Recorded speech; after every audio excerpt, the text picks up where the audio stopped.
गोनू झा की कुश्ती कहानी। एक बार मिथिला के राजदरबार में दिल्ली का एक पहलवान आया। वह 7 फुट ऊंचा, भारी डील डोल वाला, मजबूत शरीर वाला पहलवान था, जिसकी बाहों की मछलियां देखते ही बनती थी। मिथिला नरेश कला के बहुत प्रेमी थे। पहलवान को दरबार में बड़े आदर के साथ लाया गया। महाराज ने उसका स्वागत किया।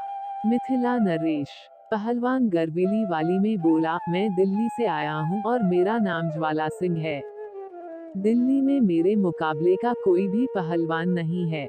मैं आसपास के राज्यों के सभी पहलवानों को कुश्ती में पछाड़ चुका हूँ और अब मिथिला आया हूँ। मैंने सुना है कि आपके राज्य में एक से बढ़कर एक मल है।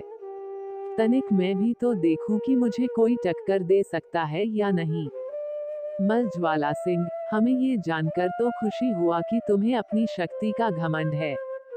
तुम ये क्यों भूल जाते हो कि संसार में हर कला का एक से बड़ा एक मर्मज्ञ पाया जाता है। मिथिला नरेश ने कहा, महाराज, द्वंद्व कला में मुझे आज तक कोई ऐसा नहीं मिला जो मुझे पराजित कर सके। ज्वाला सिंह बोला, अवश्य ऐसी ही बात होगी, पर इसका अर्थ ये तो नहीं कि तुम कभी भी पराजित नहीं हो सकते। मुझे तो यही लगता है। फिर ठीक है, कल प्रातः अखाड़े में तुम्हारी भुजाओं की शक्ति और पैतरों का आकलन होगा। मिथिला नरेश ने कहा। और अगले दिन अखाड़े में ज्वाला सिंह गरज रहा था। मिथिला के कई मल उससे द्वंद्व युद्ध को तैयार थे। राजा के आते ही पहली कुश्ती शुरू हो गई। ज्वाला सिंह वास्तव में गजब का पहलवान था। उसने क्षण भर में प्रतिद्वंद्वी को चित कर दिया। और उसके बाद तो मिथिला के 4 और पहलवान उसके सामने घुटने टेक चुके थे। अब मिथिला सम्मान खतरे में था। राजा चिंतित थे। उसे दिन ज्वाला सिंह को राजा की आज्ञा से शाही मेहमान बनाकर भांति भांति का भोजन कराया गया। दूसरे दिन तो और भी गजब हुआ। मिथिला का कोई भी मल ज्वाला सिंह से भिड़ने को तैयार ही नहीं था। अब महाराज समझ गए कि मिथिला का सम्मान कोई नहीं बचा सकेगा। उनके चेहरे पर उदासी छा गई और वह सब दरबारियों की तरफ देखने लगे। क्या मिथिला में कोई ऐसा मल नहीं जो ज्वाला सिंह के दर्प को चूर चूर कर सके? क्या हमने अपने मल्लों को व्यर्थ ही घी दूध आदि खिलाया है?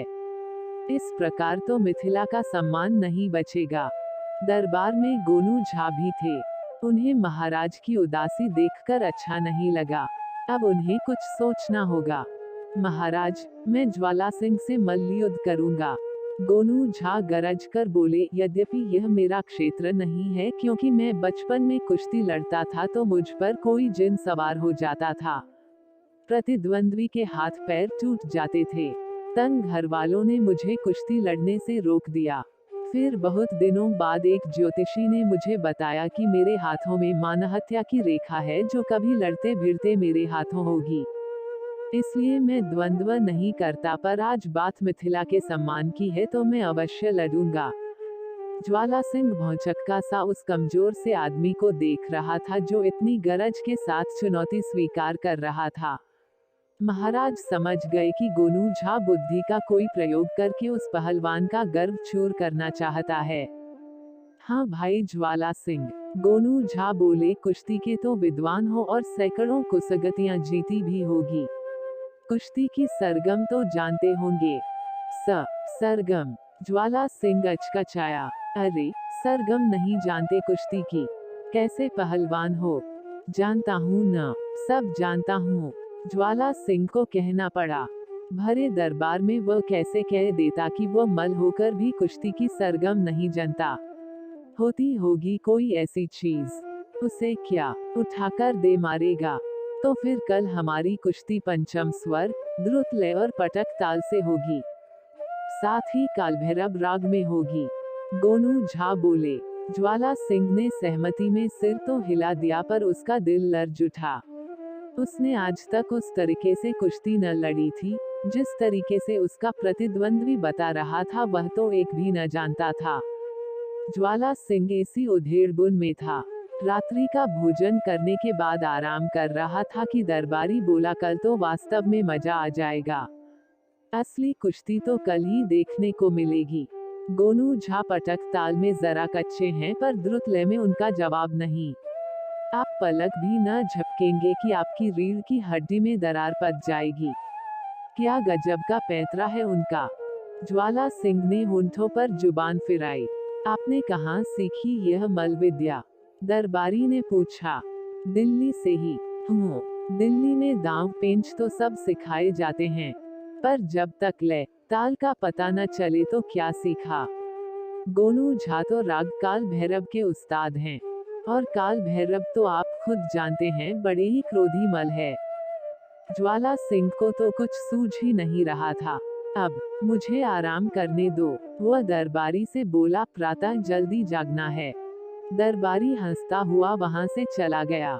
सुबह अखाड़े में गोनू झा शेर की भांति गरज रहे थे। चारों तरफ भीड़ का कोलाहल था।